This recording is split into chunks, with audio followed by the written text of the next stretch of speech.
सोचिए आपके कॉलोनी में रहने वाले जगह पे बहुत बड़ा समुद्री तूफान आ जाए। वैसे तो नहीं आएगा, बस सोच लीजिए। समुद्री तूफान के साथ बहुत सारे एलिगेटर आ जाएं और आप किसी घर के बेसमेंट में बंद हो तो आप कैसे निकलेंगे। तो ऐसा ही इस मूवी में दिखाया गया है कि एली और उसके पिता एक बेसमेंट में फंस जाते हैं जहां पर बहुत सारे एलिगेटर होते हैं। इस मूवी में देखने की बात तो ये है, एली और उसके पिता इन एलिगेटर से बच के कैसे बाहर निकलेंगे। So now let's explain this movie. तो मूवी के शुरुआत में हमें एली दिखाई जाती है। एली का स्विमिंग कंपटीशन हो रहा होता है। एली उस स्विमिंग कंपटीशन में हार जाती है और उसका दिमाग खराब हो जाता है। तभी एली अकेले में बैठकर अपने कपड़े चेंज कर रही होती है। तभी एली के पास उसकी बहन का कॉल आया होती है जो उसको बताती है कि सिटी में बहुत खतरनाक तूफान आ गया है। एली वहाँ से निकल जाती है क्योंकि सिटी में उसके पिता भी रहते हैं। वह अपने पिता को अपनी गाड़ी में ले जाने के लिए चली जाती है। हेली रास्ते में अपनी डैड को बहुत कॉल करती है। उसके डैड फोन को रिसीव नहीं कर। तूफान भी धीरे धीरे तेज हो रहा था जिसकी वजह से पुलिस सिटी में जाने से रोकती है। तभी पुलिस हेली को रोकते हैं और हेली पुलिस को अपने डैड के बारे में बताती है कि मेरे डैड सिटी में बहुत बुरी तरह फंस चुके हैं, मेरा फ़ोन भी रिसीव नहीं कर रहे हैं। इसके बाद हेली गाड़ी आगे ले जाती और हम देखते हैं वहाँ के रास्ते भी पानी में डूब चुके हैं। उसके बाद हेली अपने डैड के घर पहुँचती है। घर में उसे अपनी डैड का डॉग दिखाई देता है। वहाँ डॉग अकेला ही बैठा था। साथ ही हेली को सारा सामान फैला हुआ दिखाई देता है। तभी हेली को अपने डैड की बचपन की फ़ोटो देखती है और इमोशनल हो जाती है। फिर वह अपनी सिस्टर के पास कॉल करके इसके बारे में बताती है। इसके बीच हेली को ख्याल आता है उसके डैड शायद पुराने घर में गए होंगे, इसलिए हेली अपने डॉग को साथ लेकर और पुराने घर में चली जाती है। पुराने घर में पहुंचने के बाद हेली अपने डैड को ढूंढने लगती है, पर तभी उसको अपनी डैड का फोन मिलता है और वह काफी घबरा जाती है।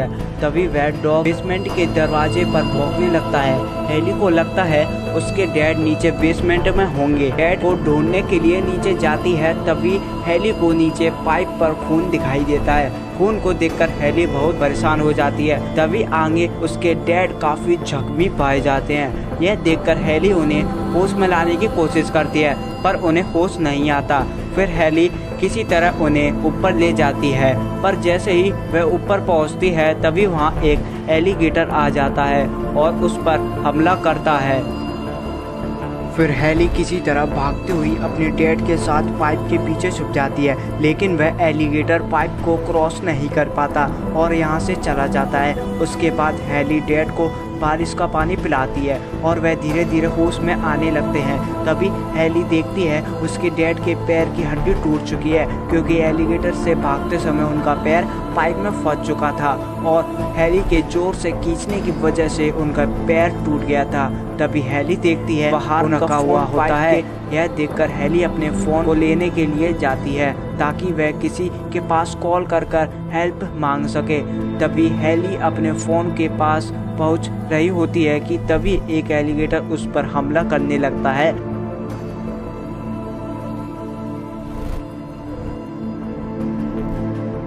फिर हेली किसी तरह अपना पैर छुड़ाकर वहां से दूसरी तरफ भागती है, लेकिन एक एलिगेटर ने उसका फोन तोड़ दिया होता है। तभी एक और एलिगेटर उस पर हमला करने लगता है, पर हेली उसकी एक आंख फोड़ देती है और किसी तरह पाइप के उस पार पहुंच जाती है। हेली के पैर में काफी चोट लग चुकी थी। हेली उस पर पट्टी करने लगती है। इसके बाद हेली अपने डैड के साथ यहाँ से निकलने का प्लान बनाती है। तभी बाहर पानी का लेवल बढ़ने लगता है। तभी हेली को खिड़की से बाहर 3 आदमी दिखाई देते हैं जो कि दुकान से कुछ चुरा रहे होते हैं। यह देखकर हेली उनको चिल्लाकर हेल्प मांगने लगती है। तभी उनमें से एक आदमी हेली की तरफ मदद करने के लिए आता है। तभी एक एलिगेटर वहां आकर उस पर अटैक कर देता है जिससे वह आदमी वहीं पर मर जाता है। वह एलिगेटर उनके दोनों साथियों को भी मार देता है। हेली यह सब देखकर बहुत डर जाती है। हेली के डैड उसको कहते हैं कि बेसमेंट के दूसरे डोर से यहाँ पर मेरे पास आ जाओ। फिर किसी तरह हेली उस रास्ते से आने लगती है, लेकिन उस डोर के ऊपर बहुत सारा सामान रखा होता है जिसके वह डोर नहीं खुल पाता। अब हेली के पास सिर्फ एक ही रास्ता था, उसे एक ड्रिल पाइप से निकलना होगा, लेकिन उसके डैड उसे बताते हैं एलिगेटर भी इसी ड्रिल पाइप से आए थे, यानी पाइप से निकलना काफी मुश्किल था। तभी बाहर दो पुलिस वाले हेली को बचाने के लिए आते हैं। यह देखकर हेली और उसके डैड जोर जोर से चिल्ला कर बुलाते हैं। हेली और उसके डैड बेसमेंट से आने के लिए रोकते हैं क्योंकि बेसमेंट में दो एलिगेटर मौजूद थे, लेकिन वह दोनों इनकी आवाज़ सुनकर सीधा बेसमेंट से जाते हैं। तभी वहां पर एक एलिगेटर आकर उस पुलिस वाले पर हमला कर देता है। यह देखकर हेली उनको बचाने के लिए उनके पास जाती है, पर हेली के पहुंचने से पहले एलिगेटर उस पुलिस वाले को मार देता है। बाहर दूसरा पुलिस वाला अपनी वोट को सीधा करने में लगा हुआ था। एलिगेटर उस पुलिस वालों को भी नहीं छोड़ते हैं। इधर किसी तरह हेली अपने डैड के पास आ जाती है। अब हेली को कुछ भी समझ में नहीं आ रहा था। तभी उसके डैड उसको मोटिवेट करते हैं कहते हैं कि बचपन में तेरी बहन पानी में काफ़ी देर तक सांस रोक लेती थी, फिर तुमने भी काफ़ी मेहनत करके पानी में सांस रोकने का रिकॉर्ड बना दिया।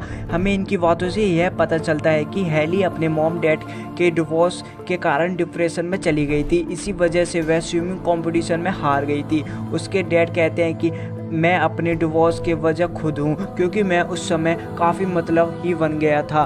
उसके बाद यह दोनों बाहर जाने का प्लान बनाते हैं। प्लान ये था कि हेली के डैड आवाज़ करके एलिगेटर को अपने पास बुलाएंगे, जिसका फ़ायदा उठाकर हेली ऊपर पहुंच जाएगी, फिर वह उन्हें भी निकाल देगी। प्लान के अनुसार हेली के डैड एलिगेटर को डिस्ट्रैक्ट करते हैं और एलिगेटर को पाइप में फंसाकर मारने लगते हैं, पर दूसरा एलिगेटर भी बेसमेंट के गेट पर मौजूद था। मजबूरन हेली को पाइप से गुजरना होता है। तभी हेली को बहुत सी लाश दिखती है। हेली को पुलिस की लाश दिखती है। हेली उसकी गन अपने पास रख लेती है और आगे की तरफ बढ़ने लगती है। वहाँ पर एक एलिगेटर आ जाता है, हेली के हाथ को अपने मुंह में ले लेता है। यह देखकर हेली उसके मुंह में गन चला देती है, जिसकी वजह से वह एलिगेटर मर जाता है। हेली का हाथ बहुत ही जख्मी हो गया था। इसके बाद हेली उसी ड्रिल पाइप से गुजरने लगती है। वहाँ पर बाहर एक एलिगेटर होता है।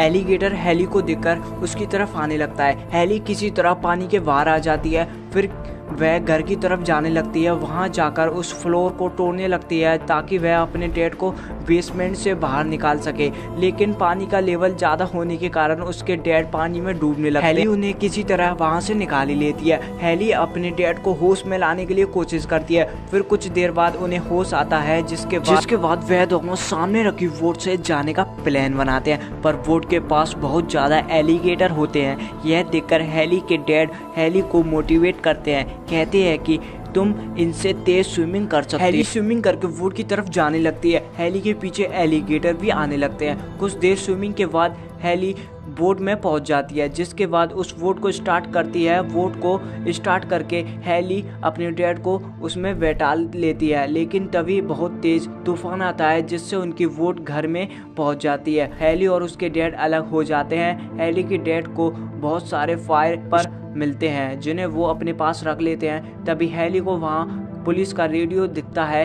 हेली रेडियो से हेल्प मांगती है। हेली की डैड ऊपर वाले फ्लोर पर जाने लगता है। तभी वहाँ पर एक एलिगेटर आ जाता है जो उन पर अटैक कर देता है, जिनसे उनका एक हाथ टूट जाता है। वह दर्द से चिल्लाने लगते हैं। यह सुनकर हेली उनकी तरफ जाने लगती है, लेकिन तभी वह एक एलिगेटर हेली के पीछे पड़ जाता है। हेली वहाँ से एक वॉशरूम में आ जाती है और वह उस एलिगेटर को उस वॉशरूम में बंद करके चली जाती है। फिर वह दोनों ऊपर की ओर जाने लगता है। हेली अपने डैड को ऊपर की ओर जाने के लिए कहती है। हेली उस फायर स्टैंड से अपनी लोकेशन बताने की कोशिश करती है। उस फायर स्टैंड से एलिगेटर वहां पर आ जाते हैं। किसी तरह हेली उस जगह से बाहर निकल जाती है, लेकिन अब पानी का बहाव काफी तेज हो जाता है और वह अपना बैलेंस खोने लगती है। तभी उसके फादर वहां आकर उसको बचा लेते हैं और दोनों राहत की सांस लेते हैं। फिर हेली फायर स्टैंड को जलाकर हेलीकॉप्टर को अपने पास बुलाने लगती है। हेलीकॉप्टर हेली और उसके डैड को बचा लेती है। तो दोस्तों यहीं पर मूवी की एक्सप्लेनेशन खत्म हो जाती है। तो भाई टिल एंड take care and love you. भाई लाइक और सब्सक्राइब जरूर करके जाना, बहुत मेहनत लगी है इस वीडियो को बनाने में।